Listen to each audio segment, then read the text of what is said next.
ఓ sister Lizzie, నాకు బాగా చెమట పట్టేస్తున్నాయి, క్షమించండి. ఇప్పుడే నేను కొండపై నుండి కిందకి దిగి వచ్చాను.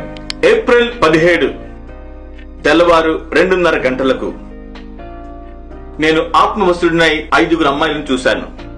3 కొయిర్లో వారు కానుకలు పట్టేవారు. దేవా, ఇదేంటి అని అడిగాను నేను. దేవుడు ఏమన్నాడంటే, ఈ 5 ఒక అమ్మాయి నీ భార్య అవుతుంది. నేను అన్నాను, దేవా, మరిప్పుడు నేను ఏం చెయ్యాలి? దేవుడు అన్నారు, కుమారుడా, నువ్వు కొండపైకి వెళ్లి 14 రోజులు ప్రార్థించు. సిస్టర్ లీజీ, మీరు నమ్మరు కానీ వెంటనే నా వస్తువులు సర్దుకొని నేను కొండపైకి వెళ్లిపోయాను. నేను ఉపవాసం ఉండి ప్రార్థిస్తూ, ప్రభువా, నాకు భార్యగా ఉండబోయే అమ్మాయిని నాకు చూపించుము అని అడిగినప్పుడు 14వ రోజున, ఇదిగో నీకు భార్యగా ఉండబోయే అమ్మాయిని నేను చూపించబోతున్నాను అని ఒక ఉరుము వంటి దేవుడి స్వరాన్ని నేను విన్నాను. ఇదిగో నేను చూస్తూ ఉండగా నీవు పెండ్లి గౌను వేసుకొని పరలోకములోని కిందకి దిగి రావడం నేను చూశాను. నేను దేవుని అడిగాను, ఇది ఏంటి ప్రభువా అంటే, ఆమె నీ భార్య అని దేవుడు చెప్పారు. దేవా, నాకు సిస్టర్ లీజీ గత కొంతకాలంగా నాకు తెలుసు. దేవుడు అన్నారు, వెళ్ళు, ఆమెతో చెప్పు, నేను ఆమెను నీకు భార్యగా చేయబోతున్నానని నేను చెప్పానని ఆమెతో చెప్పు అని చెప్పారు. అందుకే కొండ దిగి పరిగెత్తుకుంటూ వచ్చి, నీవే నా భార్యవని దేవుడు చెప్పారని నీకు చెప్పడానికి వచ్చాను. కాదు. అవును. కాదు అంటున్నాను కదా. దేవుడు అవును అంటే ఎవరు కాదనగలరు?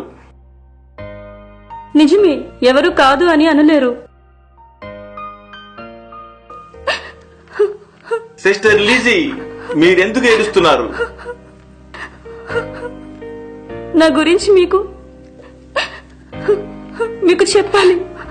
ఓ సిస్టర్ లీజీ, మీ గురించి దేవుడికి తెలుసు. ఇంకా తెలుసుకోవడానికి నేనెవరిని చెప్పండి? నాకు 10 ఏళ్ల వయసులోనే నా తల్లిదండ్రులు పోయారు. అయ్యో, అంతేనా? నేను ఇంకా నిన్ను ప్రేమిస్తున్నానండి. 18 ఏళ్లు నిండకుండానే గర్భవతిని అయ్యాను. 18 అబార్షన్లు కూడా జరిగాయి. నాకు ఇప్పుడు గర్భసంచి కూడా లేదు. నాకు ఇప్పుడు HIV కూడా ఉందన్నారు. నాకు కిడ్నీలు కూడా పాడైపోయాయి. ఇంకా 18 నెలలు మాత్రమే బతుకుతానని డాక్టర్లు చెప్పారు. అయినప్పటికీ మీరు నన్ను వివాహం చేసుకుంటానన్నారు కాబట్టి నేను సిద్ధమే. నాకు ఏమాత్రం అభ్యంతరం లేదు.